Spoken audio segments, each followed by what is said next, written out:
وسلم کی ذات اقدس ہے.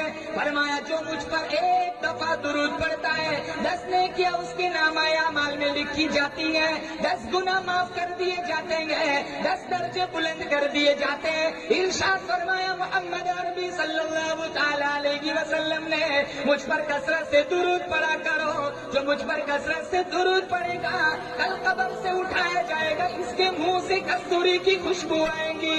ارشاد فرمایا محمد عربی صلی اللہ تعالی علیہ وسلم نے مجھ پر کثرت سے درود پڑھا کرو. جو مجھ پر کثرت سے درود پڑے گا کل قیامت کا دن ہوگا, پوری زمین تابے کی ہوگی, سورج 1 میل قریب ہوگا, اولادیں ماں باپ سے بھاگیں گی, ماں باپ اولاد سے بھاگیں گے. میں کالی کملی والا وعدہ کرتا ہوں اپنے ساتھ جنت میں لے چلوں گا.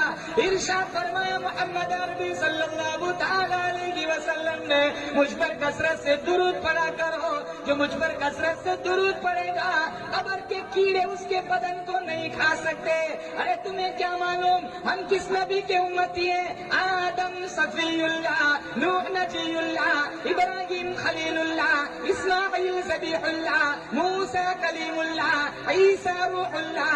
1,24,000 انبیاء کے سردار مجھے آپ کو مفت میں مل گئے. ہم اس نبی کے امتی گئے. ارے پیاری پیاری انگلی کا اشارہ چاند کو کیا, چیر کے 2 ٹکڑے ہو گئے. ہم اس نبی کے امتی ہیں. عائشہ صدیقہ رضی اللہ تعالیٰ عنہا فرماتی ہے میں سوئی ہوئی تھی, میری آنکھ کھلی, میں نے دیکھا سرکار سجدے میں اتنا روئے, مجھے ڈر لگنے لگا کہیں میری مانگ تو نہ اجڑ جائے گی.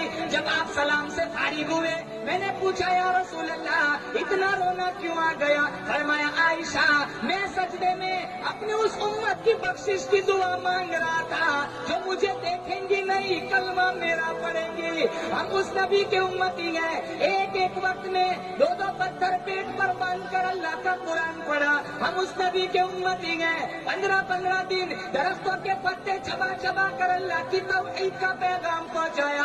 سارا بدن زخمی, سارا بدن لہو لہان ہو گیا. احد کی پہاڑی سے پوچھ کے آؤ, مکہ کی گلیوں سے پوچھ کے آؤ, تیرے اوپر کالی کملی والے کا کتنا لہو بہایا گیا تھا. گلی گلی میں مار کھائی, محلے محلے میں مار کھائی, سارے آ گئے.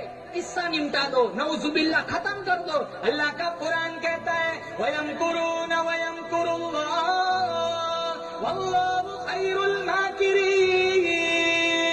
وہ میرے محبوب ان کی سازشیں تجھے ہلاک کرنے کی ہے. میں درخت کا پتا پیدا کرنے والا, ریت کا ذرہ ذرہ بنانے والا میں, سمندر کا قطرہ بنانے والا میں.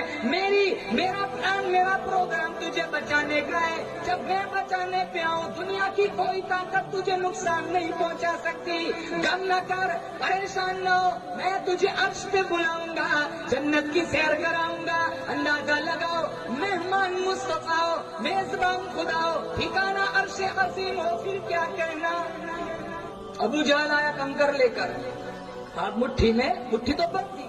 اللہ کے نبی سے پوچھا بتاؤ میرے ہاتھ میں کیا ہے؟ اللہ کے نبی نے فرمایا میں بولوں یا وہ بولے جو تیرے ہاتھ میں, کہا پھر مان جاؤں گا. وہ خیر اس کا مقصود نہیں تھا, اس نے نہ مانا.